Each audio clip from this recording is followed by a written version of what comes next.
नमस्कार दोस्तों। मैं रंजन कुमार सिंह आप सभी लोगों का स्वागत करता हूं अपने YouTube चैनल संगत शिक्षा में। दोस्तों आज बात करेंगे बीपीएससी का जो 67वीं का 67th का जो मेंस होने वाला है इस संदर्भ में। दोस्तों जैसा कि आप लोग जानते होंगे कि इसका मेंस जो है 29 दिसंबर को प्रायोजित होने वाला है और इस संदर्भ में कैलेंडर पहले ही जारी कर दिया गया है। दोस्तों जैसा कि आप लोग जानते होंगे कि बीपीएससी का जो मुख्य परीक्षा होता है इसमें 2 जीएस के पेपर और एक ऑप्शनल अर्थात वैकल्पिक विषय का पेपर होता है। दोस्तों ये वीडियो जो है स्पेशल जीएस के बारे में है और मैं कई वैकल्पिक विषय के बारे में अलग से वीडियो बना दूंगा जिसमें बहुसंख्यक रूप से छात्र उपस्थित होते हैं। दोस्तों जीएस के संदर्भ में आंसर राइटिंग के लिए जैसा कि जानते होंगे फर्स्ट पेपर में इसमें कल्चर और हिस्ट्री का पार्ट आता है, कल्चर और हिस्ट्री का। तो कल्चर के लिए देखिए जैसा कि आप लोग जान रहे होंगे कि पिछले बार पटना कलम को पूछा गया था, तो इस बार हो सकता है कि मौर्य आर्ट और पाला आर्ट के बारे में पूछ दिया जाए। जनरली माइनर टॉपिक नहीं पूछे जाते हैं, जैसे मधुबनी पेंटिंग हो गया या इस टाइप का टॉपिक, या मतलब इस टाइप के टॉपिक को आप नहीं भी प्रिपेयर करोगे तो काम चल जाएगा। ठीक है, तो मैं एक एग्जांपल ले रहा हूँ कि मान लो कि आप मौर्य कला या पाल कला को आप तैयार कर रहे हो, तो इस संदर्भ में आप लोग ना एक दो चीज़ को ध्यान दीजिएगा कि आंसर राइटिंग का की टर्म पकड़िए कि क्वेश्चन में आखिर पूछा क्या गया है। क्योंकि देखिए एक एवरेज मार्किंग आएगा तो सिलेक्शन नहीं होगा, ये फिक्स है। आप सेम पैटर्न पे लिखोगे एवरेज मार्किंग मिलेगा जिससे सिलेक्शन नहीं होगा। आप 10, 20 और 5-10 नंबर से बाहर हो जाओगे लेकिन सिलेक्शन नहीं होगा। इसलिए कुछ ना कुछ आप अलग करो, है ना। जैसे कि आप मैप बनाओ, है ना, जैसे इंडिया का मैप बना दिया कुछ इस टाइप से, या फिर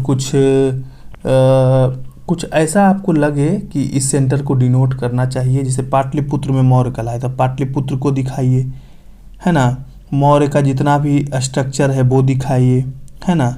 मौर्य का राजप्रसाद को दिखाइए, एकदम अच्छा थोड़ा लगे कि नहीं ड्राइंग में भी लड़का ठीक है। मतलब ये पता है एक्चुअली आंसर को अट्रैक्टिव करने का एक रीजन होता है। इससे जो एग्जामिनर होते हैं, जो एक चेकर होते हैं, वो आंसर को गुडविल के रूप में देखते हैं और एक पॉजिटिव साइन जाता है। दोस्तों तो इस संदर्भ में आप लोग कल्चर के लिए आप इस स्ट्रेटजी को अपनाइए। उसमें एक और अगर देखिए अगर जनरली लोग कहीं से मार्केट से नोट्स उठाकर पढ़ता है तो आप कम से कम उसका इंट्रो और जो कंक्लूजन का पार्ट होता है उसको आप खुद से लिखने का ट्राई करो, ताकि आप लोग को ये हेल्पफुल हो चुका। मेन बॉडी जो होता है, मेन बॉडी में आप लोग लिख सकते हो कुछ भी, लेकिन आप कंक्लूजन और इंट्रो को खुद से लिखने का प्रयास करो। ये तो हो गया कल्चर वाला सेक्शन का पार्ट। और बहुत ज़्यादा जितना ज़्यादा हो सके प्रैक्टिस करो, क्योंकि सबसे बड़ा जो हर्डल होता है वो 3 घंटे में पेपर को पूरा करना होता है। और जितने भी पेजेस दिए होते हैं उन सभी को आपने अगर फिल कर गया है तो एक पॉजिटिव साइन भी जाता है कि ठीक है, मतलब अगर अच्छा से फिल कर दिए, एवरेज भी लिख के आए तो सिलेक्शन होता रहा है। बीपीएससी कोई बहुत ज़्यादा ये मतलब यूपीएससी से तुलना में काफ़ी इजी माना जाता है और इस संदर्भ में रिस्पेक्टिव रूप से इसका क्वेश्चन का लेवल भी उतना नहीं रहता है। लेकिन इस संदर्भ में 36 पेज दिया जाता है और इसको लिखना एक चुनौती भरी होती है। इसके लिए आप अभी से ही प्रैक्टिस कर सकते हो। अभी भी काफ़ी टाइम बचा है, लगभग 2 महीने का समय अभी बचा है और इस संदर्भ में आप लोग तैयारी में लग सकते हो। आप लोग कट ऑफ भी पीछे मत पड़ो। हाँ, इतना मैं ज़रूर कहना चाहूँगा कि कट ऑफ जो है बीपीएससी का अभी तक मैंने इस पर एक भी वीडियो नहीं बनाया है, आप देख सकते हो। क्योंकि इससे अगर मैं कुछ एक अनुमान के आधार पे बताता हूँ तो अगर मेरा गलत साबित होता है तो लड़के डिमोटिवेट होता है। लेकिन एक जनरल परसेप्शन होना चाहिए। मार्गदर्शक का काम होता है कि बच्चे को आप सही गाइड करो, आप उन्हें एक राह दिखाओ ताकि उस पर चल के तैयारी कर सके। तो इस तरह मैं ये कहता हूँ कि कट ऑफ जो है मेरे हिसाब से 105 से कम नहीं जाएगा, इतना आप लोग ध्यान में रखिए। 105 मैक्सिमम मैं बता रहा हूँ, ऐसे मेरा रेंज है 102 से 105, उससे कम नहीं जाएगा। आप लोग देख लीजिए, लगभग 20 तारीख को आपका रिजल्ट आ जाएगा और इसके रेंज में जो भी हैं बच्चे आप अपने कैटेगरी के हिसाब से देख लीजिए।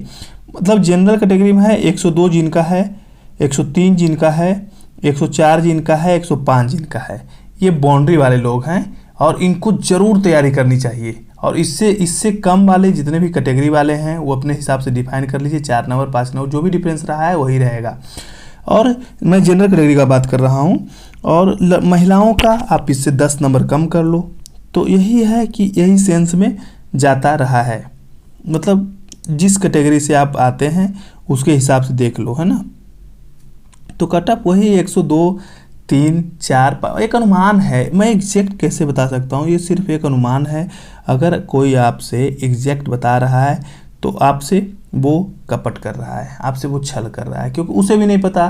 बीपीएससी के जो चेयरमैन हैं अतुल प्रसाद साहब जी, उनको भी नहीं पता कि अभी कितना कट ऑफ जाएगा। अब कुछ दिनों में पता लग जाएगा और इसीलिए कुछ डिले हो रहा है, जिसके चलते अब जो टाइम दिया गया था 14 नवंबर को उसको रिजल्ट नहीं आएगा। अब शायद वही 20 के आसपास रिजल्ट को दिया जाएगा, क्योंकि न्यूज़पेपर के माध्यम से यह पता लगा है। तो दोस्तों इस संदर्भ में आप लोग पेपर 1 का तैयारी काफ़ी अच्छे से कीजिए। मैंने आप लोगों को कल्चर के बारे में बता दिया है।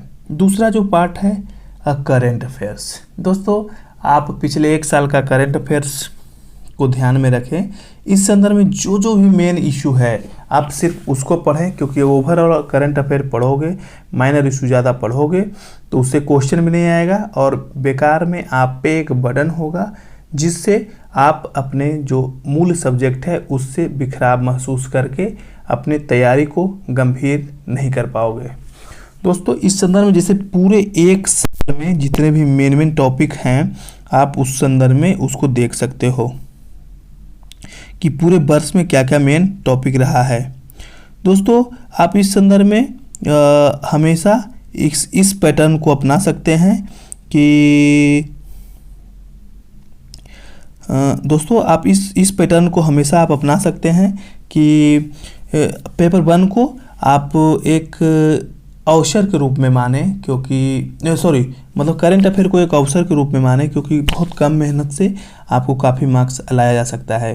जैसे आप पूरे साल का कोई भी मैगज़ीन ले लो और उससे आप पूरा, जैसे मैं एग्जांपल के लिए बता रहा हूँ कि क्रॉनिकल मैगज़ीन है, तो उसका जो इश्यूज वाला टॉपिक है, जैसे 3-4 टॉपिक हर मंथ में आता है, उससे मान लो श्रीलंका क्राइसिस का आ गया, यूक्रेन क्राइसिस का आ गया, सामाजिक आर्थिक राजनीतिक जो जनगणना है, सेक है, तो इसका इशू आ गया। तो इस संदर्भ में मेन जो टॉपिक है, मान लो गति शक्ति योजना हो गया, ब्रिक्स का जो सम्मेलन हुआ है, इन सब टॉपिक से आप उठाकर लेकर आप तैयार कर लो, खुद से लिख लो शॉर्ट फॉर्मेट में, ताकि आपको एग्ज़ाम के दिन याद आए। और करंट अफेयर के लिए कोई विशेष आंसर राइटिंग की आवश्यकता नहीं है। आपको जो आता है आप इंट्रो, मेन बॉडी और कंक्लूजन, बस कारण प्रभाव जो भी जिस चीज़ पे पड़ेगा, भारत का क्या स्टैंड रहा है, मतलब इन सब इशू को लेके आप वाइड करके लिख सकते हो। दोस्तों अब है इंटरनेशनल रिलेशन।